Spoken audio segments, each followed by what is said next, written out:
Bryan Hayes joins us from the Hayes World headquarters each and every week for Harvey's Hot Takes, his signature segment on our show. And Bryan, you may have heard me mention it earlier on the show. The Toronto Blue Jays are now 9 games under 500. They are 4-12 in their last 16. They are dead last in the American League East. And oh, lo and behold, the trade deadline is less than a month away. Seems like a perfect situation to blow this whole thing up. What do you expect that management will do at the deadline, Bryan?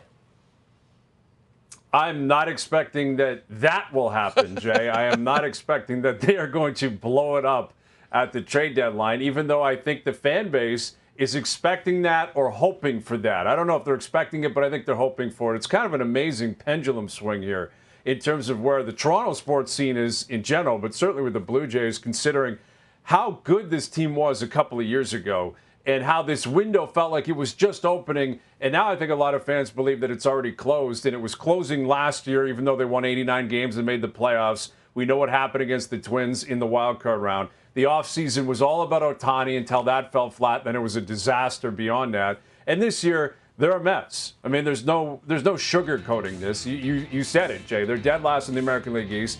They're 9 games under 500. This is a really ugly situation. And I think fans look at Baltimore in particular and say, look what they did and look what they have. And it appears as if their window's wide open and it's going to be open for a decade. Can we have that in Toronto?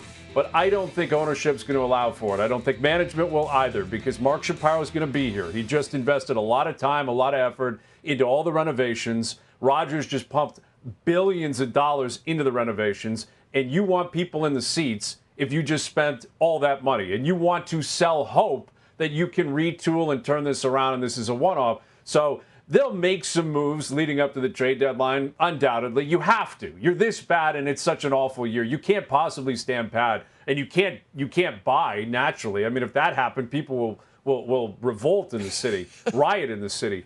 But they will sell some pieces, but I don't think it's going scorched earth. I think it's going to be a scenario where they cruise through this season. It's probably going to get worse, and then they'll start selling that was a one-off, internal improvements. They're going to keep some pieces, and they're going to sell some shiny toys. I don't think it will lead to winning. I certainly don't think it will lead to winning a World Series, but it might sell some tickets. It might keep people tuned in a little bit longer than they usually would. So there's a real kind of collision coming here in terms of what I think the ownership and the Blue Jays want and the front office want to do and what they will do and what the fans actually want them to do. And generally speaking, the mob, when they shout, right, they let you know it. And I think fans will of this team because it's pretty ugly right now, Jay, and I think it's going to get worse. Oh, boy. Well, let's move on to more positive subjects. How about Copa America? Canada just hours away from their quarterfinal matchup with Venezuela. And the new manager, Jesse Marsch, famously said, Bryan, that a lot of this tournament is about looking ahead to 2026 when Canada and Mexico and the United States will host the World Cup. But they've got a great opportunity here on Friday night, as you know, at Copa America against Venezuela. How massive, in your opinion, would a win Friday night be for this program?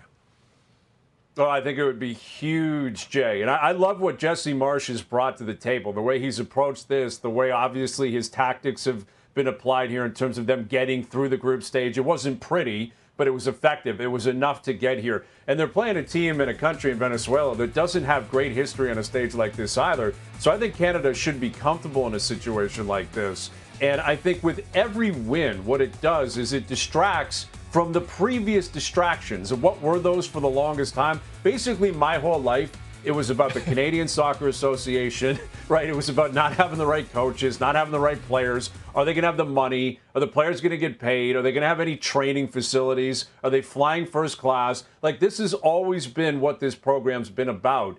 It's been about politics, and it's had a dark cloud over it. And I think the more we can focus on the pitch and focus on the players and focus on Alphonso Davies and how he's fitting into this captaincy, and I think he's handled it really well, and Jonathan David and all of our Canadians who are playing big roles in MLS, and more importantly, I think in terms of the grander stage over in Europe, and then applying it and channeling it for the Canadian team, the more we can focus on the pitch, the better for the whole country and for the whole program, and certainly for Jesse Marsch and this team. I think it goes a long way if they can get through Venezuela. And I don't think anyone's expecting them to win Copa America, but we've got to get to a point as a country, and I think Marsch is trying to push this forward, is it can't just be about, getting a win here or there, or scoring a goal here or there, or hey, we're involved, hey, we made it, hey, we're going to host. It's got to be actually about victories and about goals and trying to achieve those. I think John Harvey did that in the past, and obviously that culminated in them getting to Qatar. And now Marsch is here, and he's got to take that next step. And I think it starts tomorrow night. I think probably it started getting through the group stage, but it goes that much further if you can beat Venezuela. And if you can focus on positives on the field of play, as opposed to the mess off the field of play. I think Canadians want that. I have to believe the players want that. And I'm rooting for them, I think, like every Canadian, because I think it would be a great story if they can get through Venezuela tomorrow night. And we're hoping for another great story with another Canadian men's national team. That would be our basketball team, who have qualified for the Olympics, though they will not have Zach Edey, who just got drafted in the first round, and they will not have Andrew Wiggins. Though, Bryan, the truth is they've never had Zach Edey, and they've barely had Andrew Wiggins involved in this program. So how much worse off will this team be in Paris without Edey and Wiggins, in your opinion?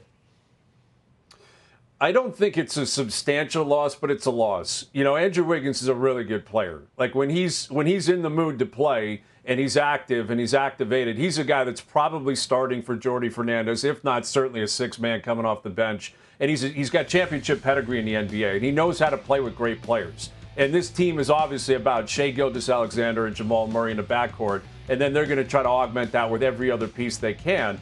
And Wiggins was going to play a big role in that. And I wouldn't downplay Edey's role. I'm not sure he was going to make the team, but they need size. I mean, that is clear cut. I think everyone knows that. Rowan Barrett, everyone involved with Canada basketball, they understand they are a bit short-sighted when it comes to bigs and like true centers. And Zach Edey is a beast of a man. And I think if he were on this team, he actually would have an important impact on it. I think it's disappointing for him. It's disappointing for Memphis to come to that conclusion that this wouldn't help him prepare for his NBA career. I couldn't think of anything better to prepare for your NBA career. And I don't know what's going on with Wiggins in Golden State. We know Andrew Wiggins and his history with the national team. I'm a little bit skeptical in terms of how this played out. But it's disappointing, and it speaks to what we just talked about on the soccer side of things, right? The politics, players not showing up. We got to get past that. We got to move past it because this team's really good. They got a lot of talent. We're talking chock full of NBAers, and I think they're going to Paris,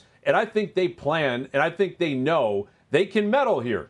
Again, I don't know if it's a gold medal. It might not be a silver medal. You come home with bronze, that's a huge step forward, and that's what these programs have to be about. It can't only be the hockey teams are the ones that can always do it for us on a national or international stage. We got enough here when it comes to soccer. We got enough here when it comes to basketball. And I think it would be great for the country, great for the sporting community to really push through. So I wish Wiggins was there. I wish Edey was there. But if they're not, so be it. And I love the attitude of Rowan Barrett. He's not begging anybody. You don't want to be here. See you later. You're blocked. Moving on. We got a great team. We got a lot of talent. And I can't wait to see what they do at the Olympic Games. Fun segment this week. Fun to talk about the Canadians. The Canadians that Harvey's been serving for over 65 years. Burgers and dogs, by the way. This guy's been serving up the hot take since '83. This is Bryan Hayes.